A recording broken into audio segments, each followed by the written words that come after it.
Hello, I'm Richard Hooper and this is SatTV Week. Now I'm pleased to be joined by Caroline De Vos of SatADSL. Caroline, thank you very much for joining me. You've been in the news recently with your voucher-based services. What does that actually mean? Well, the voucher-based services that we have created is typically to answer the requests and the problems we had in Africa. Typically,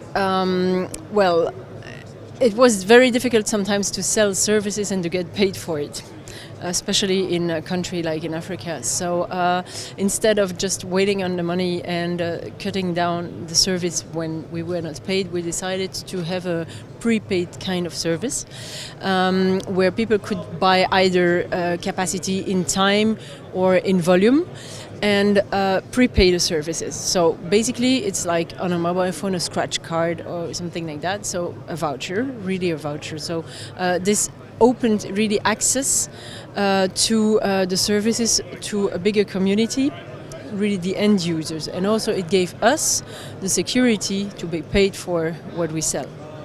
So this is something very attractive. It is also a way, for example, to people to not feel committed with a kind of subscription, monthly subscription, where they are really not so free anymore and where they know they could probably not be able to pay all the year long.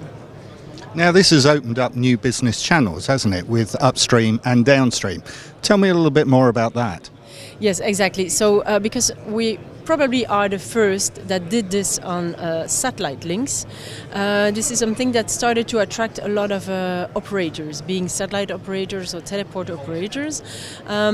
So by starting to discuss with these people, in fact, there are also the mobile operators. They started to understand a little bit the concept of SatADSL. So SatADSL, in the past we talked already about a service delivery platform. Well, the voucher systems is value-added services on top of everything we have already, like monitoring and hotspots and prioritization of the service. So the operators started to understand that in fact this platform could be an added value for them as well. So by in fact without any capex to interconnect their hub to our platform, they could resell the services, the same services that we have. So our new business line, I would say, we still continue to sell IP connectivity downstream through a network of ISPs, but we also opened the business line to operators, being satellite operators, mobile operators or teleport operators, allowing them to connect their hubs, their teleports to our platform and resell their capacity with this extra layer of value-added services, including the voucher-based services. So how do we do this? We have two types, either revenue sharing kind of type or platform as a service. And so we are already connected to more than 20 teleports today who can use our services, and giving us as well then the opportunity, because we are connected with them anyway, to resell their capacity.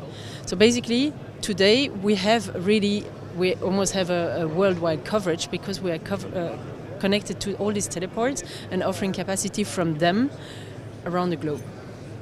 Now, close to your heart is the bridging the digital divide, and you've been doing some work in schools in Ghana. Do you feel that we are starting to get there, or is there still a long way to go? Well, if you ask a question like that, then it's a different topic. Well, it would be nice that we are going to get there, but still someone has to pay. So the project was fantastic. We are still having other schools trying, or communities wanting to do the same. So basically connecting different schools with a studio where we have really good teachers. The lessons are broadcasted to the different schools. The kids can interact. That's very nice. When there are no lessons, no classes, the connectivity is still there, so we open the system as a kind of hotspot for the local communities, with people able to connect to link to the internet with a very, very small amount of money. Being able to pay with a mobile money or whatever is in place there. We have other requests, but still there is the initial investment that needs to be done. like the equipment, the antennas. Even though it's not that much, someone has to pay for it. And usually it's government. So especially in Africa, there is always a lot of requests and a lot of buzz going around when there are elections. But at the end of the day, it needs to be signed.